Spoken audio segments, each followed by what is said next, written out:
Greetings and welcome to another Conscious Evolution broadcast where you and I bring the unconscious out and look at it and dissect it and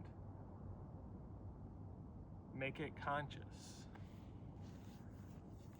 Today, I want to talk about need versus want, because I've recently come to the conclusion that I've had these mixed up my whole life. I've been confusing the two, and that has caused disharmony and stress and a lot of unnecessary suffering in my life. And I'll give you some examples, but first let's talk about what a need is and what a want is. What do you actually need? A necessity. There is I think it's called the Maslow's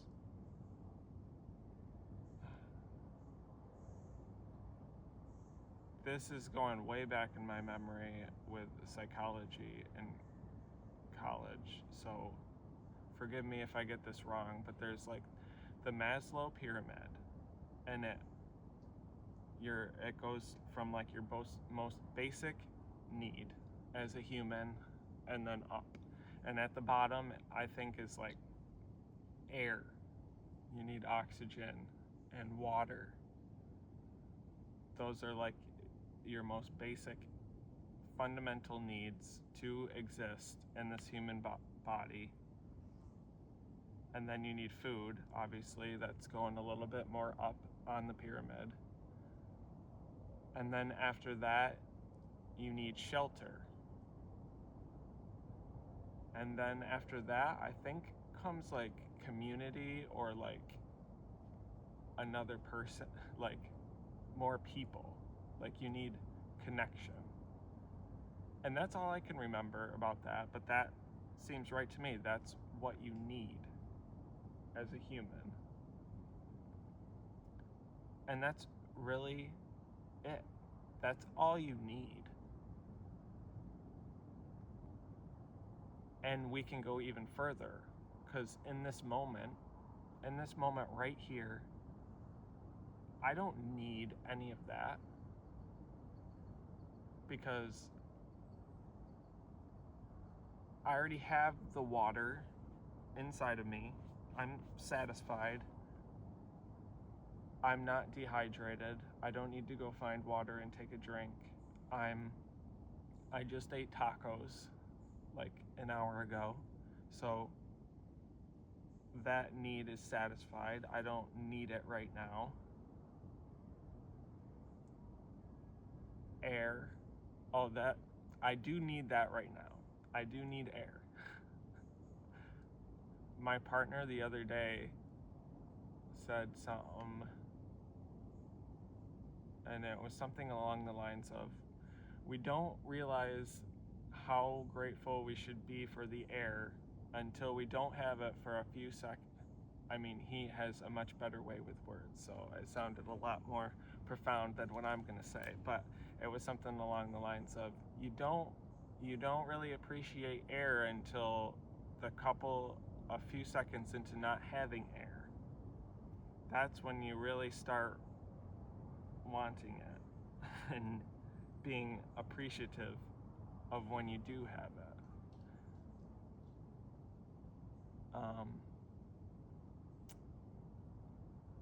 So yeah, I do need air right now in this moment. That is my most basic need in this moment. So now we have the need, the basic definition of needs. Let's go into wants, because I do want things in this life.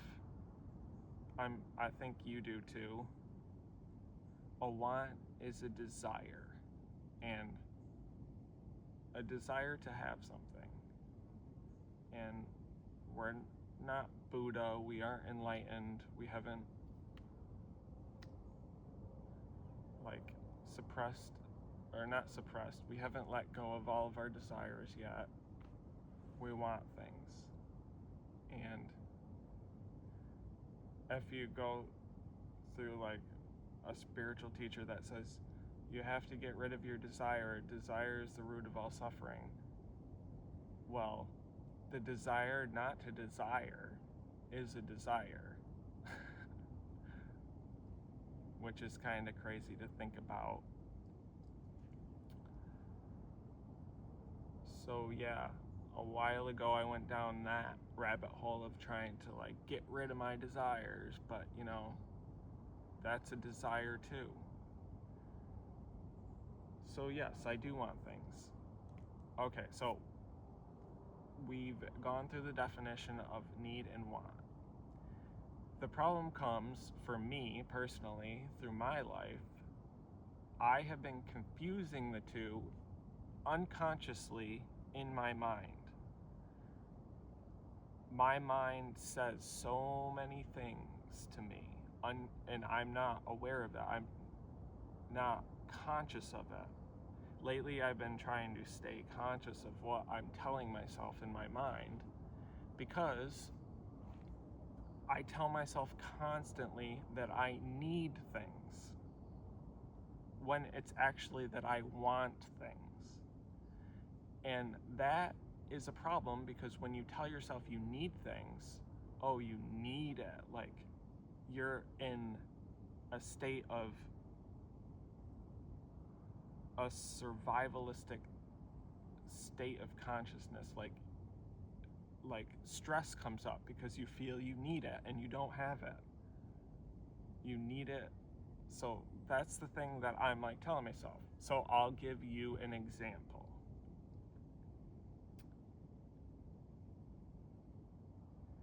A situation arises. Let's just say a wedding. You get invited to a wedding. I've gotten invited to weddings. I've gone to weddings. And in the past, when I get an invitation to a wedding, I think in my mind, now I need a suit. And in the past, this is because of that thought, I need a suit. This is how it manifests in my life. I start thinking, crap, I need a suit. And then it creates stress. And then because of the stress, I like procrastinate about it and I put it off. And I need a suit and it costs money and all these thoughts because I need the suit. And this is how it happens every single time and how it manifests itself in my life. Because I think I need the suit, I get stressed about it, I procrastinate. It comes to the time when the wedding is like days away, I'm scrambling, I'm trying to find something that I already have because I haven't gone shopping, because I don't like shopping at all. I don't like going to the mall and doing that whole thing. All because I told myself I need a suit for this wedding. Well, my brother is getting married next year, and I started telling myself I need a suit,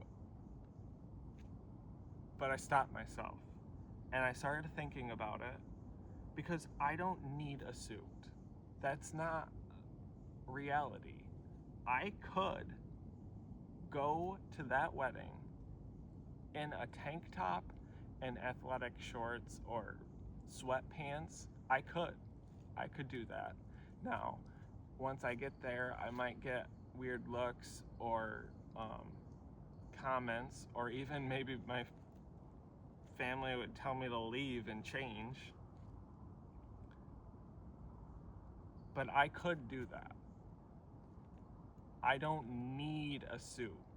I want a suit, because truthfully, I do want to go there and I want to present myself a certain way.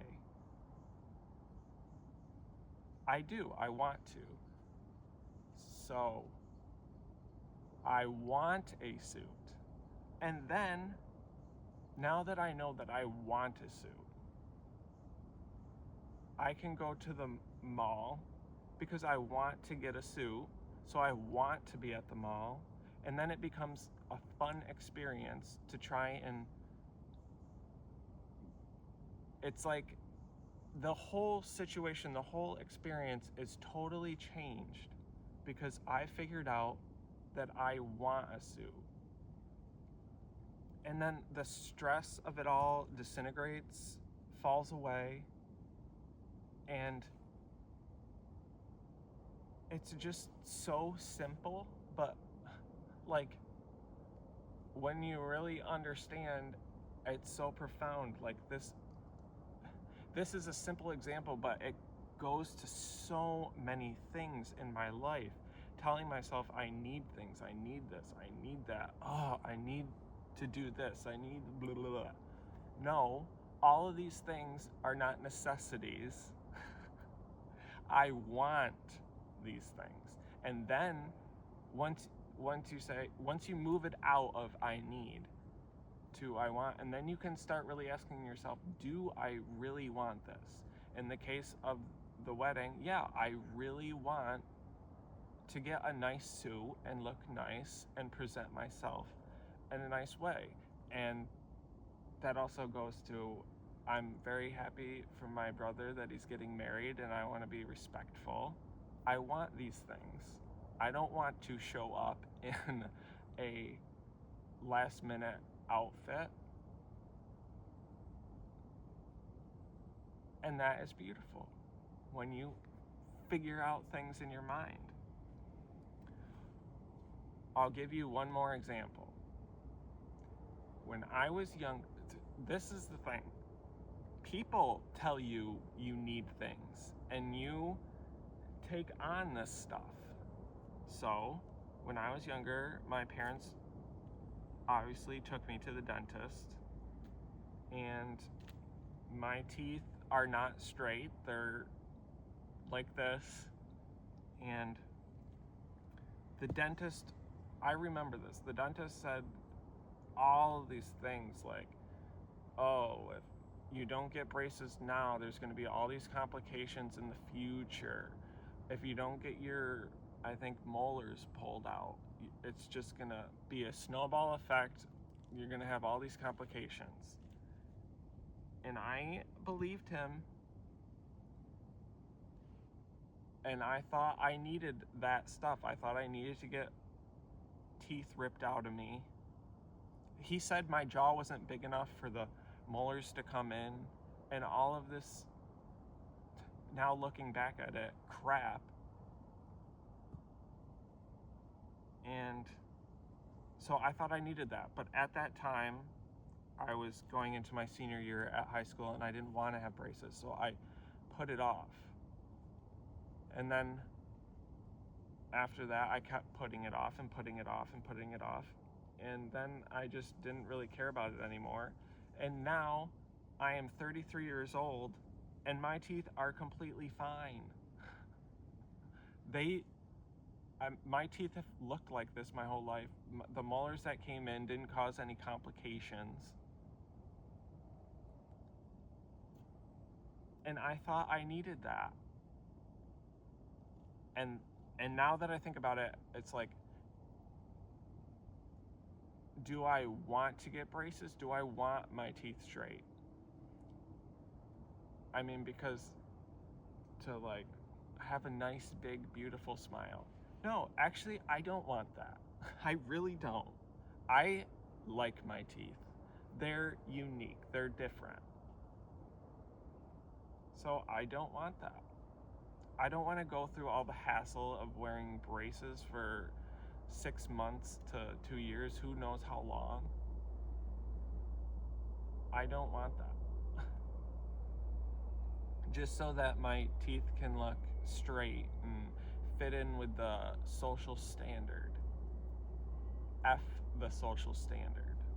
I like things that are unique. I like people that have unique characteristics that set themselves apart from everyone else.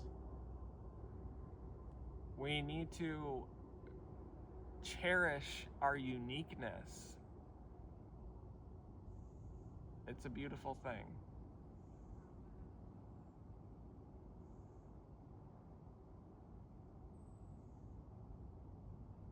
Yeah.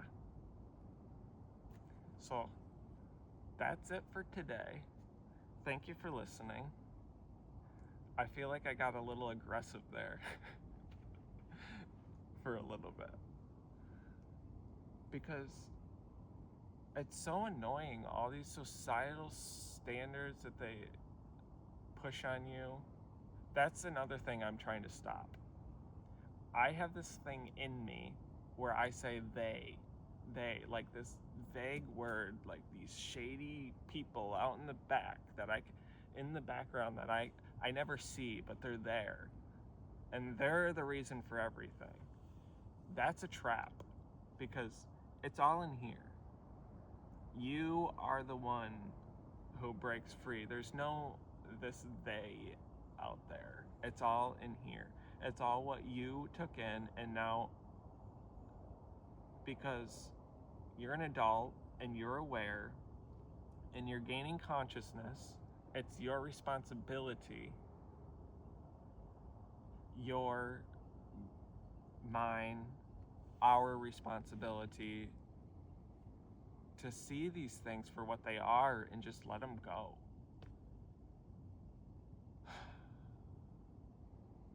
Like, I feel like so much lighter now that I'm just speaking this stuff out loud, even if it's just to myself. Like, if I'm the only one that views these videos, I am learning. So I guess that's good. I know that's good.